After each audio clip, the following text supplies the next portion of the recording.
My name is Anna. I am 26 years old. I live in a small town in the United States. When I was young, I dreamed of a simple and happy life.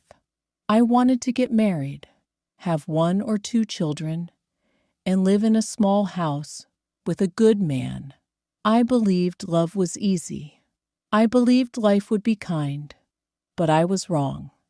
I met Daniel when I was 22. He was 25. He was tall, with dark hair and kind eyes. He made people laugh easily. We met at a friend's birthday party. He asked for my number, and I gave it to him. The next day, he texted me and invited me for coffee.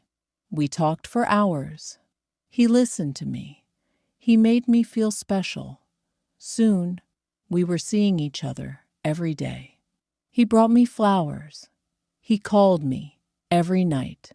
After 3 months, I told him I loved him. He said he loved me too. I believed him with my whole heart. For 1 year, we were happy. I worked at a small clothing store, and Daniel worked at a repair shop. We didn't earn much money, but I felt rich because I had love. Then one morning, I felt sick. At first, I thought it was just a cold, but the sickness stayed. My friend Emily said softly, "Maybe you are pregnant." I laughed, but inside, I was scared. I bought a test. I waited. When I saw the result, my hands started shaking. I was pregnant. That night, I went to Daniel's apartment. I told him the news. His face changed. He became silent. He stared at the floor and said nothing for a long time.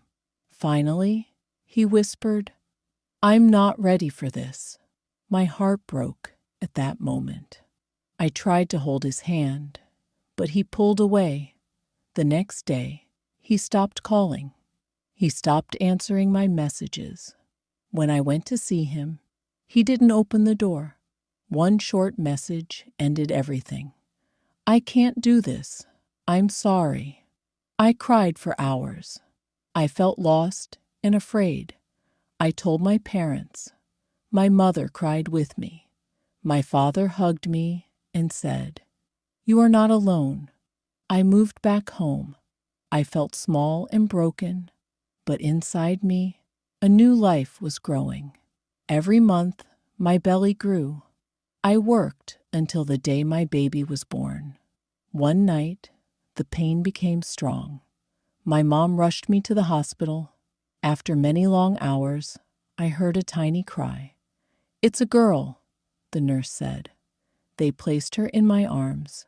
She was warm and soft. I named her Lily. Life after that was hard. Lily cried at night. I barely slept. My body hurts. My heart felt tired.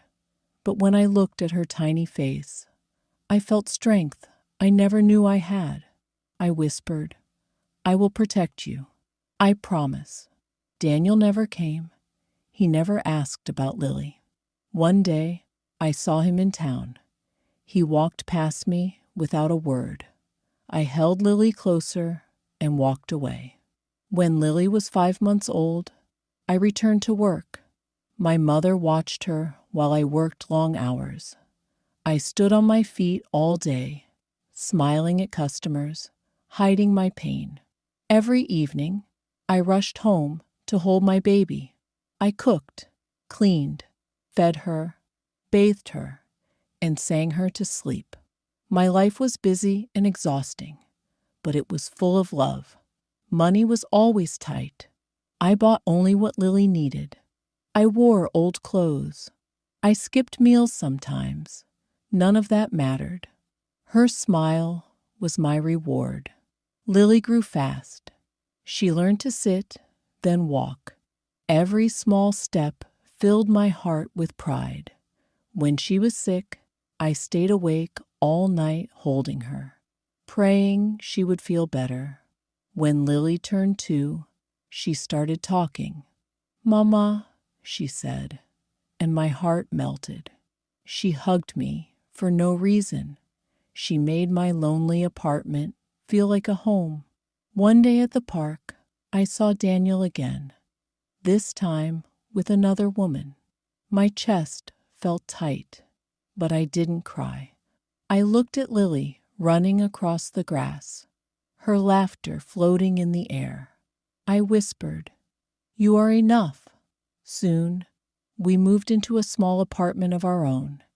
It had white walls and a tiny kitchen, but it was ours.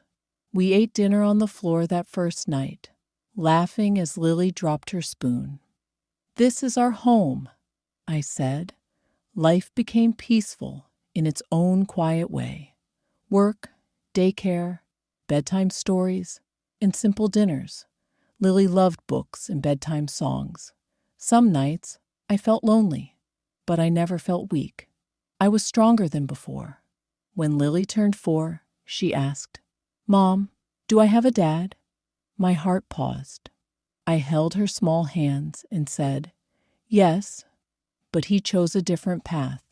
She looked at me and smiled. "But I have you."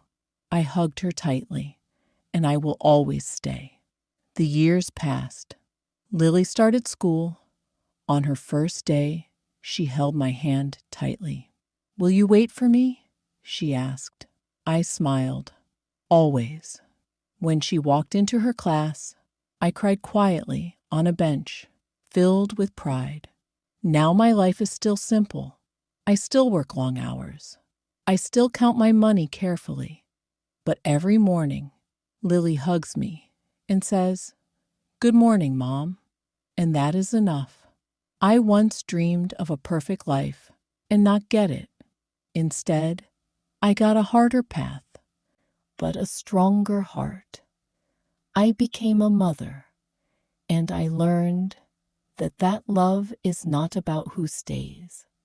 It is about who never leaves. Please like and subscribe.